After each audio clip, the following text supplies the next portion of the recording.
जय हिंद मित्रांनो. बघा, स्वागत आहे तुम्हा सर्वांचं परत एकदा मित्रांनो आपल्या या नाथ भरतीचा शैक्षणिक युट्यूब चॅनलवर. तर बघा मित्रांनो, आपण आज भारतीय रेल्वे पदभरती 2025 साठी मित्रांनो RRB ग्रुप डी साठी मित्रांनो गणित व बुद्धिमत्तेचे मित्रांनो प्रश्नपत्रिका अभ्यासत आहोत. मित्रांनो बघा, महत्वाचं म्हणजे सीबीटीच्या मित्रांनो परीक्षेमध्ये जे काही प्रश्न मित्रांनो विचारण्यात आलेले होते तेच प्रश्न आपण आज या प्रश्नपत्रिकेमध्ये मित्रांनो कव्हर करणार आहोत.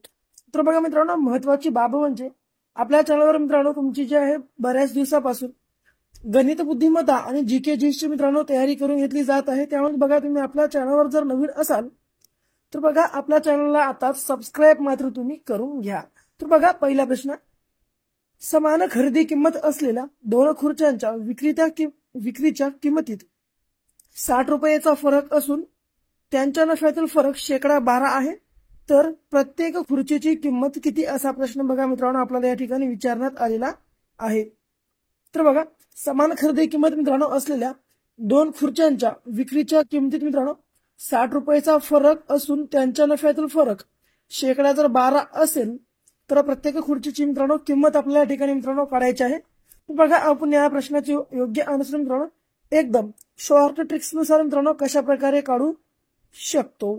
तर बघा, आता सरळ मित्रांनो मी तुम्हाला जे ट्रिक्स सांगतो ते ट्रिक्स तुम्ही या ठिकाणी फॉलो करत चला. तर बघा, समान खरेदी किंमत म्हणून मित्रांनो सरळ हे जे 60 आहे मित्रांनो 60 जशास तसे घेऊन टाका. हे 60 रुपयाचा फरक जशास तसे आणि याच्या छेदामध्ये मित्रांनो हे 12% घ्या. आणि मित्रांनो बघा, 12 आपण छेदामध्ये घेऊ आणि या ठिकाणी शेकडा म्हणलेला आहे म्हणून याच्या गुणाकारामध्ये घ्या आता 100. तर बघा मित्रांनो, आता 12 एके 12, 12 पंचे 60. आता मित्रांनो बघा, जर आपण 100 गुणिले जर हे 5 केलं तर झालं किती मित्रांनो बघा, हे 5 एक 5 आणि समोरचे 2 शून्य जशास तसे म्हणजे 500 रुपये मित्रांनो ही ज्या मित्रांनो प्रत्येक खुर्चीची किंमत असणार आहे. बघा, पर्याय क्रमांक ब आपल्या प्रश्नाचे मित्रांनो या ठिकाणी योग्य आन्सर असणार आहे. तर बघा मित्रांनो, आणि एक महत्वाची बाब म्हणजे आम्ही तुमच्यासाठी मित्रांनो 700 प्रश्नांचे मित्रांनो 700 जीके जीएसच्या मित्रांनो प्रश्नांची एक PDF मित्रांनो आम्ही तुमच्यासाठी अवेलेबल केलेली आहे. तर बघा मित्रांनो, या PDF मध्ये आजपर्यंत जेवढे काही रेल्वे भरतीला मित्रांनो जे काही मित्रांनो प्रश्न विचारण्यात आलेले होते तेच प्रश्न मित्रांनो आम्ही या PDF मध्ये कव्हर तुमचे केलेलो आहोत. त्यामुळे मित्रांनो तुम्ही ही PDF जी आहे अवश्य खरेदी करा. मित्रांनो बघा, खरेदी करण्यासाठी 74 14 93 93 07 या नंबरवर मित्रांनो फक्त आणि फक्त तुम्हाला 50 रुपये पे करून स्क्रीनशॉट या नंबरच्या मित्रांनो व्हॉट्सअपला तुम्हाला पाठवायचे आहे. लगेच 1 ते 2 मिनिटाच्या आत मित्रांनो तुम्हाला जी PDF आहे ही 700 प्रश्नांची तुम्हाला मित्रांनो दिली जाईल. मित्रांनो बघा, आणि एक महत्त्वाची गोष्ट म्हणजे या 700 प्रश्नांच्या मित्रांनो PDF सोबत आणि मित्रांनो PDF सोबत या एक म्हणजे आणि एक महत्त्वाची गोष्ट म्हणजे ती म्हणजे आम्ही तुम्हाला या PDF सोबत महत्त्वाचे जेवढे काही मित्रांनो आपल्या वर्षामधील जेवढे काही महत्त्वाचे मित्रांनो दिवस असतात मित्रांनो जेवढे काही महत्त्वाचे दिवस जे की दिनविशेष ते सुद्धा आम्ही तुम्हाला देत आहोत. त्यामुळे बघा, अवश्य बाय करा. बाय करायसाठी या नंबरवर 50 रुपये पे करा आणि या नंबरच्या व्हॉट्सअपला मित्रांनो स्क्रीनशॉट तुमची वाट लावा. पुढे बघा, आता दुसरा प्रश्न कशा स्वरूपाचा आहे. तर बघा, दुसरा प्रश्न कशा स्वरूपाचा आहे. दोन संख्यांचे गुणोत्तर 8:3 आहे, त्यांच्यातील फरक 75 आहे, तर त्या संख्यांची बेरीज किती येईल मित्रांनो. बघा, रेल्वे भरती 2023 ला मित्रांनो हा प्रश्न मित्रांनो विचारण्यात आलेला होता. तर बघा, दोन संख्यांचे गुणोत्तर किती 8:3 आहे व त्यांच्यामध्ये मित्रांनो फरक 75 आहे, तर त्या संख्यांची बेरीज किती येईल असा प्रश्न विचारलाय. बघा, दोन संख्यांच्या मित्रांनो गुणोत्तरातील फरक किती आहे मित्रांनो 75 आहे, म्हणून सरळ या 8 मध्ये मित्रांनो हे आपण 3 जर मायनस केले तर उरले किती मित्रांनो 5, म्हणजे हे 5 हा मित्रांनो फरक आहे. तर बघा, सरळ आता मित्रांनो हे जे 75 ला आहे मित्रांनो या 75 ला या 5 ने मित्रांनो आपण भागून टाकून देऊ. आता बघा, 5 एके 5 उरलं किती 2, 5 5 25. तर मित्रांनो त्या ठिकाणी आपल्याला मिळालं किती 15, परंतु 15 आपल्या प्रश्नाचं लास्ट आन्सर नाही. तर बघा, त्या दोन संख्यांची मित्रांनो बेरीज किती येईल असा प्रश्न विचारलाय. तर त्या दोन संख्या कोणत्या आहेत मित्रांनो 8 आहे आणि मित्रांनो 3 आहे, तर यांचं गुणोत्तर आहे.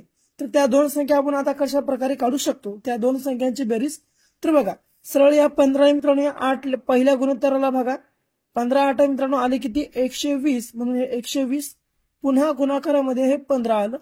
मग 15 त्रिक मित्रांनो 45 किती, तर 15 त्रिक 45. या समतेची बेरीज केली आलं किती 0.5 एक मित्रांनो सॉरी हे 0.5 आले किती मित्रांनो 5 ला 5 आणि 2 आणि 4 झाले किती 6 आणि 1 ला 1 म्हणजेच बघा पर्याय क्रमांक ब 165 आपल्या प्रश्नाच्या ठिकाणी मित्रांनो योग्य आन्सर असणार आहे. तुम्हाला लक्षामध्ये ठेवायचं आहे बघा कशा प्रकारे आपण या प्रश्नांचे योग्य प्रकारे आन्सर आपण काढू शकतो. पुढे बघा आता प्रश्न क्रमांक 3 कशा स्वरूपाचा आहे तर बघा तिसरा प्रश्न रुपये 7,000 या रकमेचे दर साल दर शेकडा 7 दराने सरळ व्याजाने रुपये 9,450 रास होण्यासाठी किती वर्ष लागतील. तर बघा रुपये 7,000 या रकमेचे दर साल दर शेकडा 7 दराने सरळ व्याजाने रुपये 9,450 मित्रांनो होण्यासाठी किती वर्ष लागतील असा प्रश्न विचारला रेल्वे भरती 2021 ला हा प्रश्न मित्रांनो विचारण्यात आलेला होता. तर बघा मित्रांनो आपण या प्रश्नाचे योग्य आन्सर मित्रांनो कशा प्रकारे काढू शकतो. तर बघा या ठिकाणी मित्रांनो सरळ व्याज किती आहे तर 7,000 रुपये आहे म्हणून सरळ या ठिकाणी आपण 7,000 रुपये घेऊन टाकू. याच्या गुणाकारामध्ये मित्रांनो या ठिकाणी दर किती आहे मित्रांनो दर 7% दर आहे म्हणून या ठिकाणी आपण 7% घेऊन टाकू. तर आपल्याला या ठिकाणी मित्रांनो किती वर्ष लागतील तर बघा वर्ष असले असते तर आपण याच्या गुणाकारामध्ये वर्ष घेतलं असतो मग वर्ष तर नाहीत मग आपल्याला वर्षच करायचे त्यामुळे याच्या गुणाकारामध्ये आपण घेऊन टाकू x. मग मित्रांनो बघा याच्या छेदामध्ये आपल्याला आता या टक्क्यांच्या छेदामध्ये सरळ या ठिकाणी आपण घेऊन टाकू 1/100%. आता बघा मित्रांनो या ठिकाणी आपल्याला प्रश्नाचं जे योग्य आन्सर आहे ते कशा प्रकारे मित्रांनो आपल्याला काढता येते. तर बघा आता मित्रांनो एक महत्वाची गोष्ट म्हणजे मित्रांनो ती थोडंसं या ठिकाणी बघा मित्रांनो आपलं गणित जे आहे मित्रांनो चुकत आहे तर परत एकदा आपण याची मांडणी करून घेऊ. तर बघा मित्रांनो काहीच चुकलेलं नाही तर रास होण्यासाठी मित्रांनो किती वर्ष लागतील तर सरळ मित्रांनो बघा या जे आपण 9,450 आहे मित्रांनो याच्यामधून आपल्याला हे 7,000 जी रक्कम आहे मित्रांनो ही मायनस करावी लागेल सुरुवातीला. जर ही तर आपण मित्रांनो याच्यातून मायनस केली तर आपल्याला मित्रांनो भेटतात किती तर 2,450 रुपये मित्रांनो या ठिकाणी बघा आपल्याला भेटतात किती 2,450 म्हणून मित्रांनो हे जे 2,450 मित्रांनो व्याज आहे मित्रांनो हे आपल्याला या ठिकाणी बरोबर या ठिकाणी समोर घ्यावे लागेल बघा 2,450 रुपये बरोबर. तर बघा आता या ठिकाणी आपण प्रश्नाचे योग्य आन्सर कशा प्रकारे काढून घेऊ शकतो. तर बघा मित्रांनो बरोबर आता हे किती 2,450 मित्रांनो आता हे जे 100 अंशामध्ये आहे मित्रांनो हे वर येऊन जाऊन मित्रांनो गुणाकारामध्ये तर मित्रांनो सरळ हे गुणाकारामध्ये 100 गेलं आणि हे जे मित्रांनो अंशामध्ये आहे ते मित्रांनो येऊन खाली भागाकारामध्ये जातात मित्रांनो छेदामध्ये. तर बघा आता हे 7,000 जसे असतं तसं आणि गुणाकारामध्ये आलं हे मित्रांनो 7. आता बघा हा 1 0 कॅन्सल करा हा 1 0 मित्रांनो कॅन्सल करा. तर आता बघा सरळ 7 1 7 7 2 14 7 3 21 मग आता बघा सरळ या ठिकाणी 7 1 7 घ्या पुन्हा 7 3 मित्रांनो 21 या ठिकाणी उरले किती मग मित्रांनो 3 7 5 35 किती मित्रांनो 35 आलं. मग पुन्हा ठिकाणी खालचे 2 शून्य जशाच तसे वाढवून घ्या हे 100 आलं. मग पुन्हा मित्रांनो बघा हे 100 कट करा सरळ हे 100 सरळ मित्रांनो तुम्ही कट करून घ्या. आता बघा या ठिकाणी 35/7 जर केलं म्हणजे किती 7 5 35 म्हणजे मित्रांनो 5 वर्ष आपल्या प्रश्नाच्या ठिकाणी बघा योग्य आन्सर असणार आहे. पर्याय क्रमांक आपल्या प्रश्नाच्या ठिकाणी बघा योग्य आन्सर असणार आहे. पुढे बघा प्रश्न क्रमांक 4.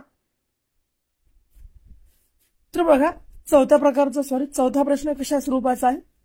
एका व्हिडिओ कॅसेटची छापेल किंमत 100 रुपये आहे. दुकानदाराने 5 कॅसेट शेकडा 12 रुपये 12 सूट देऊन मित्रांनो 12% सूट देऊन विकल्या तर एकूण किती सूट दिली व कॅसेटची विक्री किंमत काय असा प्रश्न आहे मित्रांनो. तर बघा मित्रांनो प्रश्नाचं या योग्य आन्सर आपल्याला कशा प्रकारे काढता येतं एकदम मित्रांनो ट्रिक नुसार. तर बघा सांगून टाकतो. तर मित्रांनो बघा एका व्हिडिओ कॅसेटची छापेल किंमत 100 रुपये आहे मित्रांनो म्हणून 100 रुपये घ्या आणि दुकानदारांना 5 कॅसेट शेकडा 12% सूट देऊन विकले म्हणून सर्व मित्रांनो या 100च्या गुणाकारामध्ये हे 5 कॅसेट घेऊन टाका. जर 100 गुणाकारामध्ये 5 केलं आलं किती मित्रांनो 500 रुपये त्या मित्रांनो 5 कॅसेटची मित्रांनो या ठिकाणी रक्कम असणार आहे किंमत असणार आहे. मग मित्रांनो सरळ हे 500 घ्या आणि गुणाकारामध्ये हे 12% सूट जशाच तशी घेऊन टाका आणि मित्रांनो बघा टक्क्यांच्या खाली एकदा आलं किती 100%. आता हा 1 0 कॅन्सल झाला हा 1 0 कॅन्सल हा 1 वर्ष 2 0 कॅन्सल. आता आलं किती मित्रांनो बघा 5 गुणाकारामध्ये 12 म्हणजेच 12 पंचे झालं किती मित्रांनो बघा 12 पंचे 60. मग मित्रांनो 60 परंतु हे आपल्या 60 जे आहे मित्रांनो हे शेवटचं आन्सर नाही. तर सूट किती दिली, सूट या ठिकाणी आपल्याला विचारले. सूट दिल्यावर त्या कॅसेटची विक्री किंमत काय आपल्याला विचारलं. तर मित्रांनो बघा हे जे 60 रुपये आहेत आपल्याला या 500 मधून मायनस करून घ्यावे लागतं. जर 500 मधून आपण जर मित्रांनो 60 रुपये मायनस केले तर उरतात किती 440 रुपये मिळते. म्हणजे हा आपल्या शेवटच्या प्रश्नाचे योग्य आन्सर काय मित्रांनो. तर पर्याय क्रमांक ब 440 हे आपल्या प्रश्नाचे शेवटचे योग्य आन्सर मित्रांनो असणार आहे. तुम्हाला लक्षामध्ये मित्रांनो ठेवायचं आहे. पुढे बघा आता 5वा प्रश्न कशा स्वरूपाचा आहे. 5वा प्रश्न, सचिनने घेतलेल्या वस्तूवर सूट असल्यामुळे 500 रुपयाची वस्तू 440 रुपयांना मिळाली तर शेकडा सूट किती दिली असा प्रश्न विचारलाय. तर बघा मित्रांनो सचिनने घेतलेल्या वस्तूवर सूट असल्यामुळे 500 रुपयाची जी मित्रांनो वस्तू होती ती त्याला 440 रुपयांना मिळाली तर शेकडा सूट किती विचारला. तर मित्रांनो बघा 500 रुपयाची वस्तू आहे म्हणून ठिकाणी 500 घ्या आणि 500 रुपयाची वस्तू मित्रांनो 100% आहे म्हणून 100% घेऊन टाका. आणि ही मित्रांनो जी वस्तू आहे त्याला 440 रुपयांना मिळाली आहे म्हणजे त्याला मित्रांनो 60 रुपये जे आहे त्याला फायदा झालेला आहे. बघा 60 रुपये त्याला फायदा. कारण बघा कसं या जर आपण 500 मधून जर हे 440 जर आपण मायनस केलं तर ठिकाणी उरतात किती 60 रुपये. म्हणून या छेदामध्ये आपण या 500च्या छेदामध्ये हे 60 घेऊन टाकू. आता मित्रांनो बघा याचा करा आडवा गुणाकार. तर आता बघा आडवा जर गुणाकार आपण याचा केला तर हे झालं किती मित्रांनो बघा 60. त्याच्या गुणाकारामध्ये आलं मित्रांनो हे 100 आणि मित्रांनो ह्या 500चं मित्रांनो जे आडवा गुणाकार आहे ते या प्रश्नचिन्हासोबत मग 500 जशाच तसा आला. आता बघा हा 1 शून्य कॅन्सल झाला, हा 1 शून्य कॅन्सल झाला, वरचे सुद्धा 2 शून्य कॅन्सल, उरलं किती 60/5. मग बघा आता 5 1 5 उरलं किती मित्रांनो एक उरलं, परत 5 2 10 म्हणजेच 12% सूट या ठिकाणी मित्रांनो सचिनला मिळाली आहे. म्हणून आपल्या प्रश्नाच्या ठिकाणी योग्य आन्सर पर्याय क्रमांक ब 12% हे मित्रांनो असणार आहे. तुम्हाला लक्षामध्ये ठेवायचं आहे. तर बघा पुढे आता 6वा प्रश्न कशा स्वरूपाचा आहे. तर बघा मित्रांनो 6वा प्रश्न कशा स्वरूपाचा आहे. डोळे म्हणजे नाक, नाक म्हणजे दात, दात म्हणजे कान, तर खाणार कशाने या प्रकारचा आपल्याला प्रश्न विचारला आहे. तर बघा नाक म्हणजे डोळे म्हणजे मित्रांनो नाक आहे, नाक म्हणजे दात आहेत आणि दात म्हणजे कान, तर आपण खाणार कशाने. तर मित्रांनो बघा आपण खातो कशाने मित्रांनो. तर आपण मित्रांनो खात असतो दाताने मित्रांनो, दाताने आपण या ठिकाणी मित्रांनो खात असतो. तर या ठिकाणी आपल्याला दाताला काय म्हणत आहे तेच आपल्याला बघायचं आहे. तर मित्रांनो बघा या ठिकाणी दाताला काय म्हणत आहे तर कान म्हणत आहे दाताला या ठिकाणी कान. म्हणून बघा या ठिकाणी आपल्या प्रश्नाचे योग्य आन्सर बघा पर्याय क्रमांक क कान हे मित्रांनो ठरणार आहे. बघा पर्याय क्रमांक क कान हे आपल्या प्रश्नाचे योग्य आन्सर ठरणार आहे. पुढे बघा आता 7वा प्रश्न कशा स्वरूपाचा आहे. जर सी बरोबर 27 आणि टी बरोबर 125 तर हेच बरोबर मित्रांनो प्रश्नचिन्ह या ठिकाणी आपल्याला दिलेलं आहे. तर बघा मित्रांनो या ठिकाणी आपण सर्वप्रथम एबीसीडी हेच पर्यंत काढून घेऊ. ए हे बी. तर बघा मित्रांनो आपण एबीसीडी काढून घेतली. तर बघा सीचा संबंध 27 कसा आहे मित्रांनो. तर बघा सी कितव्या क्रमांकावर आहे मित्रांनो 3ऱ्या. तर 3ऱ्याचा मित्रांनो 3चा घन या ठिकाणी केला. जर 3चा घन मित्रांनो झालं किती 27. पुन्हा ई कितव्या क्रमांकावर आहे मित्रांनो 5व्या. मग पुन्हा मित्रांनो बघा 5चा घन किती केला 5चा घन मित्रांनो आहे 125. मग पुन्हा हेच कितव्या क्रमांकावर आहे मित्रांनो हेच 8व्या क्रमांकावर आहे. तर मित्रांनो या ठिकाणी आपल्याला 8चा घन घ्यावा लागेल. तर मित्रांनो बघा 8चा घन या ठिकाणी किती आहे तर 512. पर्याय क्रमांक आपल्या प्रश्नाच्या ठिकाणी बघा योग्य आन्सर असणार आहे. तुम्हाला लक्षामध्ये ठेवायचं आहे. पुढे बघा मित्रांनो शेवटचा प्रश्न, हा शेवटचा प्रश्न आहे. 144चा संबंध 9शी तर 196चा संबंध प्रश्नचिन्हासोबत असा आहे. तर बघा मित्रांनो या प्रश्नाचे जे योग्य आन्सर आहे तुम्हाला सर्वांना कमेंट बॉक्स मध्ये सांगायचे आहे. आणि मित्रांनो बघा आपला व्हिडिओ वगैरे कसा वाटला ते सुद्धा बाकी आपल्या कमेंट मध्ये सांगून टाका. आणि मित्रांनो बघा आपला व्हिडिओ आवडला आपल्या व्हिडिओला लाईक करा आणि तुमच्या विद्यार्थी मित्रांसोबत आपल्या व्हिडिओला शेअर करायला तुम्ही विसरू नका. आतापर्यंत चॅनलला सबस्क्राईब जर तुम्ही केलं नसेल आता सर्व चॅनलला बघा सबस्क्राईब देखील तुम्ही करून घ्या. तर परत भेटू अशाच एका नवीन व्हिडिओ सोबत. तोपर्यंत बघत राहा आपलं आवडतं युट्यूब चॅनल. धन्यवाद.